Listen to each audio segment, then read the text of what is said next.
So we're gonna unbox the P1 Buddy Club ball joint. It's a roll center ball joint for the RSX. So you can see it, Buddy Club, but you can also see the part number as well. It's for an 02-04 DC5 base and Type S, also for the two Civics there. Overall, it's a nice box.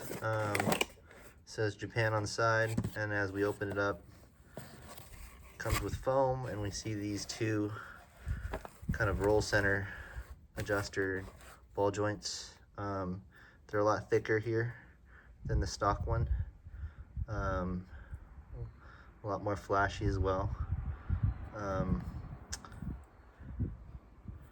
So it comes with two sides, use it on either side, and it also comes with these Cartier pins. It doesn't come with a snap ring, and when I called Buddy Club the other day, they told me this one doesn't need it. Doesn't look like the stock ones had it either. Generally safer if you have snap rings with it, but we're gonna press these in and just kind of see how they work. I'll just have to keep checking just to make sure they don't fall off like the stock ones falling off for me.